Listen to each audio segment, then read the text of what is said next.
உங்கள் favourite TV ஷோக்களை இனி miss பண்ண தேவையில்லை. ZEE5 இல் முற்றிலும் இலவசமாக காணுங்கள். இங்கேயும் எப்பொழுதும். ரங்கநாத் சார் நீங்களா? வணக்கம். வாங்க. வணக்கம் குருக்களே. வணக்கங்க அம்மா. வணக்கம். எங்களோட பொண்ணுக்கு இன்னைக்கு நாங்க நலங்கு வச்சிருக்கோம். இன்னைக்கு உண்மையிலேயே எனக்கு அதிர்ஷ்டம் தான். என் முதலாளியே வந்திருக்காரு.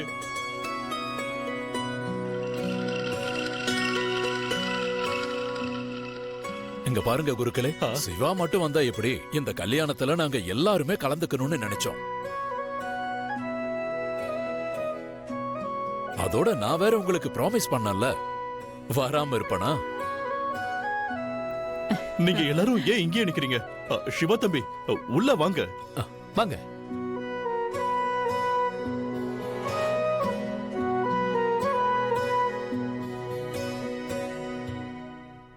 அம்மா சக்தி,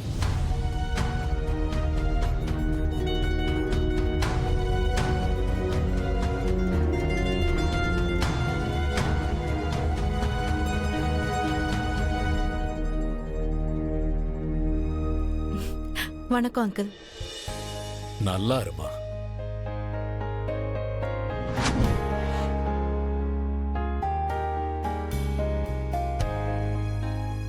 இருக்கட்டும் இருக்கட்டும், சந்தோஷமா இரு.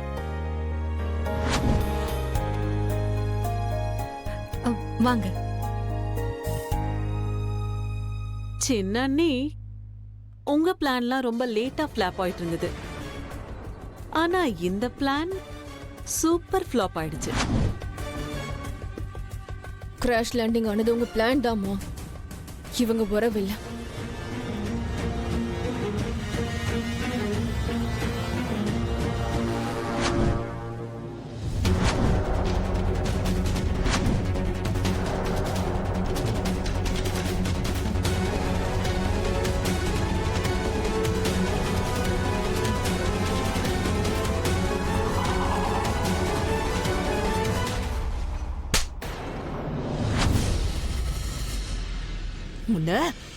நீ ஒரு சரியான முட்டாள்.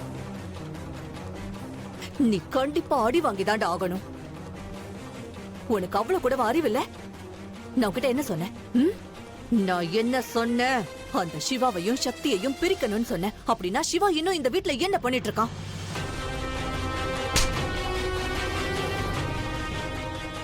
ஒருவேளை அந்த சிவா திரும்பவும் வந்துட்டானா, உனக்கு அறிவுன்னு ஒண்ணு இருக்குல்ல, அப்ப எனக்கு சொல்லணும்னு தோணல. சொல்லிருந்தா நான் அப்புறமா வந்திருப்பல. அதோட நீ அவன் கிட்ட அடி வாங்கியிருக்க, அதுவும் தனியா. எல்லாரும் முன்னாடி அடி வாங்கியிருந்தா நல்லா இருந்திருக்கும்ல. அப்படின்னா நீங்க அந்த சிவா என்ன அடிக்கணும்னு நினைக்கிறீங்களா? வேற என்ன, உனக்கு ஆரத்தி எடுப்பாங்கன்னு நினைச்சியா?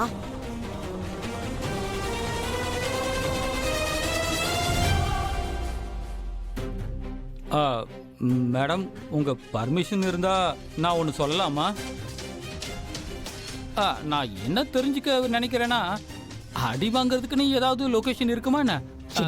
அது நீங்க என்ன சொன்னீங்களோ அதைத்தானே நாங்க செஞ்சுக்கிட்டு இருந்தோம். இதுல இவன் மேல எந்த தப்பும் இல்லைங்களே. அவன் இவனை செம்மையா அடிச்சிட்டான். துணியை துவைக்கிற மாதிரி சும்மா அடிச்சு துவைச்சிட்டான்.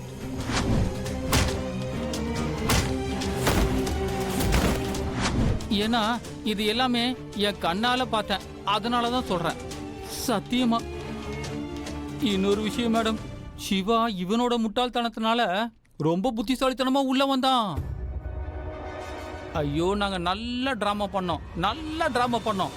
அந்த ஆன்டிக்கும் சிவாவுக்கும் சண்டையே நடந்தது. உனக்கு இந்த பைத்தியமா பிடிச்சிருக்கு? பைத்தியம் நான் இல்ல, நீங்கதான். அது மட்டும் இல்ல, சிவா கோவப்பட்டு வீட்டை விட்டு வெளியிலே போயிட்டான். தன்னைத்தானே தற்காத்துக்க முடியாதவள என்னால ஃப்ரெண்ட் ஆக்கிக்க முடியாது. ஆனா அதுக்கப்புறம் அவன் எங்க இருந்து திடீர்னு மேலம் வாசிச்சுட்டு வந்தானே தெரியல. கடவுளுக்கு தான் வெளிச்சம். அப்படி எந்த சக்தி அவனை திருப்பி இழுத்துட்டு வந்துச்சுன்னே தெரியல. சிவாவை எந்த சக்தி திரும்ப கூட்டிட்டு வந்துச்சோ அதோட பேரும் சக்தி தான்.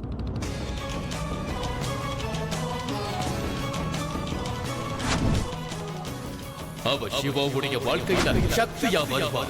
அவ உன் வாழ்க்கையில அழிவை ஏற்படுத்துவா.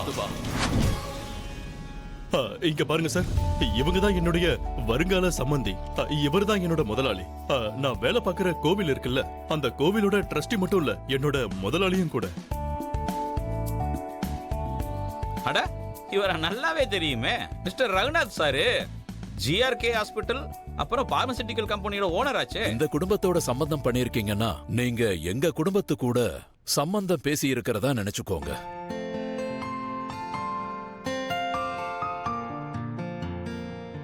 இந்த பொண்ணும் எங்க பொண்ணுதான். ஒரு விஷயம் மனசுல வச்சுக்கோங்க, இவளுக்கு எந்த கஷ்டமும் இருக்க கூடாது. அட இல்ல இல்ல சார், நீங்க எதுக்கும் கவலையே படாதீங்க. எங்க வீட்டுக்கு வரப்போற இவ எங்க பொண்ணு மாதிரி தான், எங்க மருமக கிடையாது. அவளை நாங்க எங்க கண்ணிமை மாதிரி வச்சு பாத்துக்குவோம்.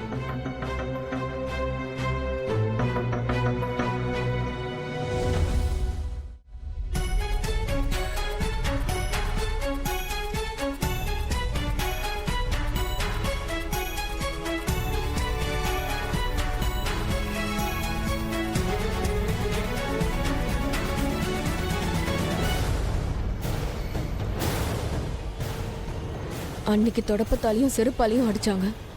இன்னைக்கு நம்மள ரொம்ப தான் வெல்கம் பண்றாங்க.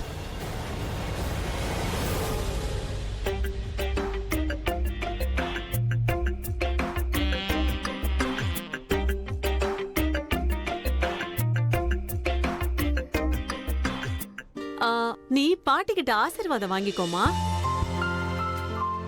சரி மம்மி.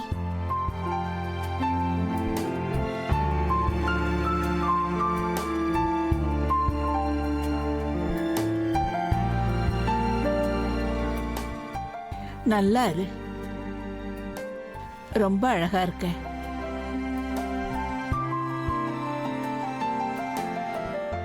ஆனா ஏமா உன் முகத்துல கல்யாண பொண்ணுக்கு இருக்க வேண்டிய சந்தோஷம் ஏன் இல்ல?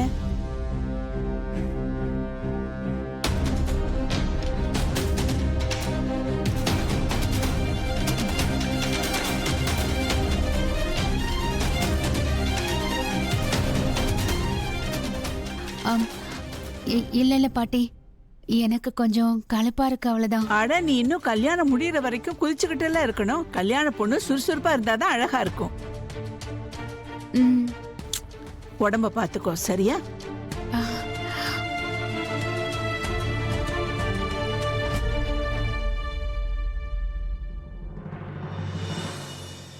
அம்மாடி சக்தி, இவங்களுக்கு போய் சாப்பிட ஏதாவது கொண்டு வா. இத கொண்டு வரேன்.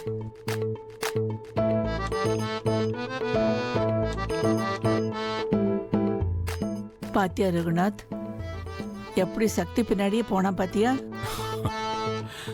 ஜீ5 ஆப்பை டவுன்லோட் செய்து அனைத்து எபிசோடுகளையும் இலவசமாக பாருங்க.